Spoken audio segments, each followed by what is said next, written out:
आगे बढ़ने से पहले इस वक्त की बड़ी खबर, हिजबुल्लाह के ठिकानों पर आईडीएफ का हमला। इजरायली वायुसेना ने की बमबारी। हिजबुल्लाह के रॉकेट लॉन्च पोस्ट को तबाह किया गया।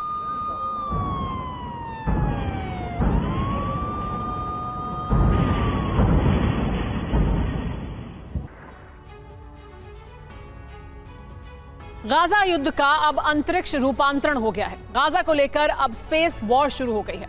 ईरान के प्रॉक्सी संगठन से परेशान इजरायली सेना ने अब स्पेस हमले करने शुरू कर दिए हैं। पुतिन और रईसी ने मिलकर जो प्लान बनाया है उससे इजराइल स्पेस वॉर छेड़ने पर मजबूर हो गया है। सवाल यही है कि अब गाजा का क्या होगा?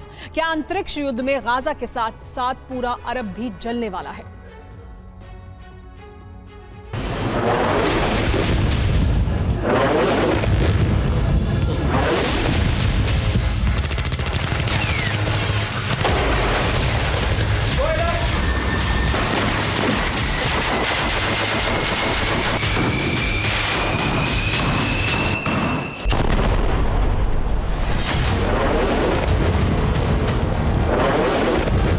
गाजा में वो लड़ाई शुरू हो गई है जिसकी कल्पना किसी ने नहीं की थी।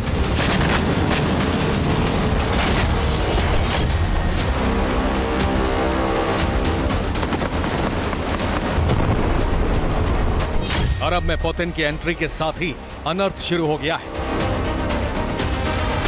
गाजा की लड़ाई स्पेस वॉर में बदल गई है।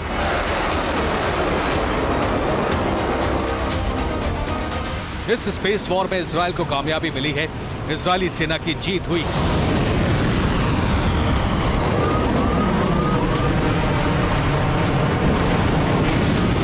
ये स्पेस वॉर पुतिन की हरी झंडी के बाद शुरू हुआ है।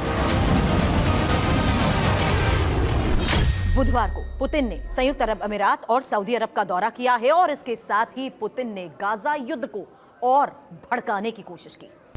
सऊदी अरब और यूएई के दौरे से जब पुतिन वापस आए तो ईरान के राष्ट्रपति इब्राहिम रईसी रूस पहुंच गए। मॉस्को में पुतिन और रईसी की मुलाकात हो रही है।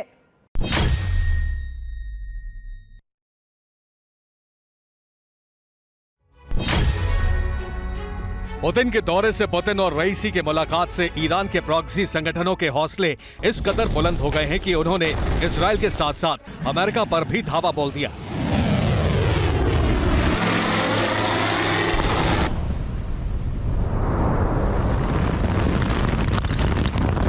चौबीस घंटे के अंदर ईरान समर्थित संगठनों ने जबरदस्त हमले किए।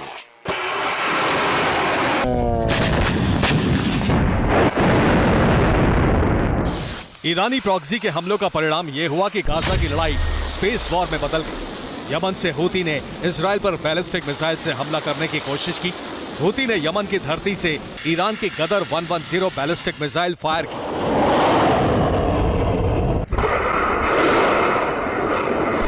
इजराइल ने हूती के इस हमले को एरो 3 एयर डिफेंस सिस्टम से तबाह किया।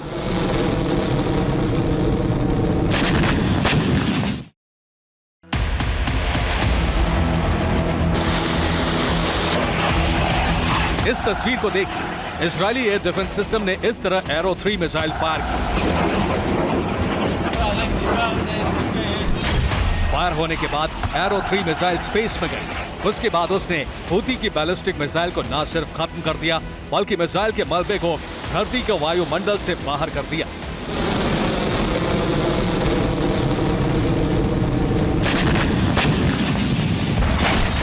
और इस तरह से गाजा की जंग स्पेस वॉर में बदल गई। ऐसा इसलिए क्योंकि इजराइल ने हूती की बैलिस्टिक मिसाइल को जिस एरो 3 एयर डिफेंस सिस्टम से तबाह किया उसकी मिसाइल स्पेस में जाकर दुश्मन की मिसाइल को इंटरसेप्ट करती है।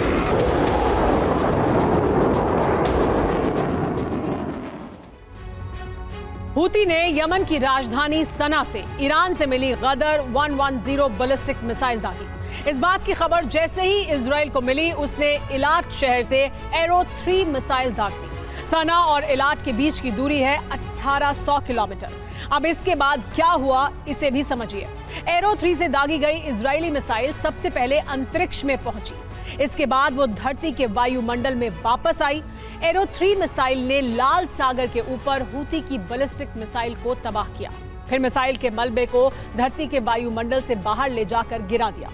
इजराइल का arrow 3 missile air defence system क्या है, ये किस तरह से दुश्मन के हमलों को तबाह करता है, अब इसे भी समझिए। सबसे पहले एरो 3 एयर डिफेंस सिस्टम हमला करने आ रही दुश्मन की लॉन्ग रेंज मिसाइल को पहचानता है। इसके बाद यह उस मिसाइल में लगे घातक और विनाशक वॉरहेड को ट्रैक करता है। एरो 3 से फायर मिसाइल पहले स्पेस में जाती है, फिर नीचे आकर दुश्मन की मिसाइल को खत्म करती है। एरो 3 एयर डिफेंस सिस्टम को बैलिस्टिक मिसाइलों का काल कहा जाता है, इसीलिए इसे मिसाइल किलर भी कहा जाता है। इससे छोड़ी जाने वाली एरो मिसाइल हाइपरसोनिक स्पीड से जाकर हमला करती है। इसका ऑपरेशनल रेंज है 2400 किलोमीटर।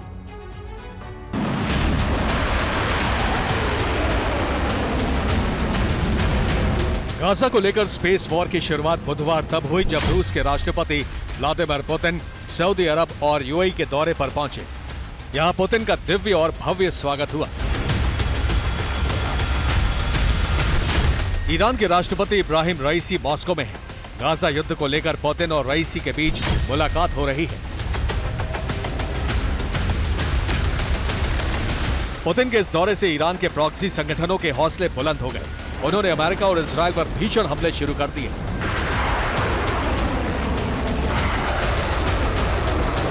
हूती ने बैलिस्टिक मिसाइल से हमला करने की कोशिश की तो दूसरे संगठनों ने ड्रोन और रॉकेट की बरसात की।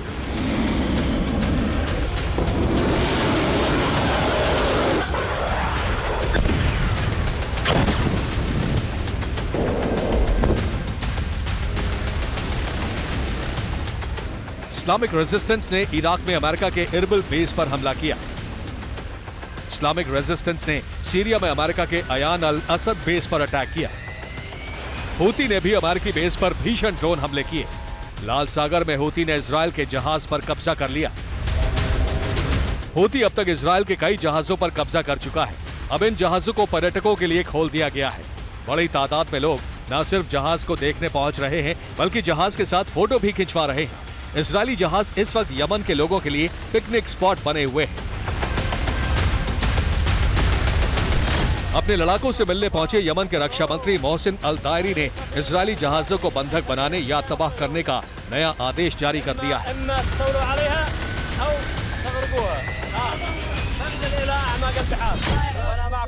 बहादुर जवानों सुनो, लाल सागर में अगर कोई इजरायली शिप दिखती है तो या तो उसे तबाह कर दो या फिर जहाज पर कब्जा कर लो। हूती के हमलों से खुद को और इजराइल को बचाने के लिए अमेरिका ने लाल सागर में एक और डिस्ट्रॉयर भेज दिया है।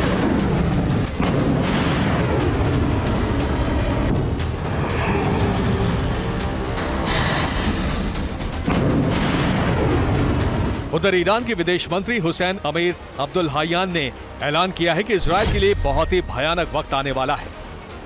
ईरान की तरफ से इजराइल के लिए सिर्फ धमकी ही नहीं आई है बल्कि करबला ब्रिगेड ने एक वीडियो भी जारी किया है।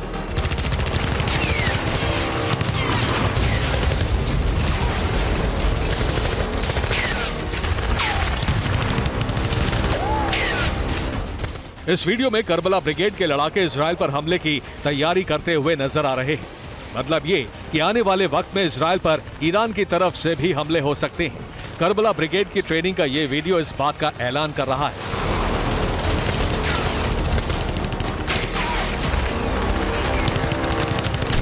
ईरानी प्रॉक्सी के ताबड़तोड़ हमले की वजह से ही गाजा की लड़ाई स्पेस वॉर में बदल चुकी है।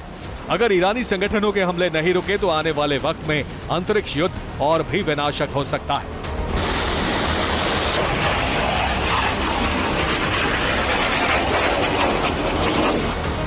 Bureau report, TV9 Bharat.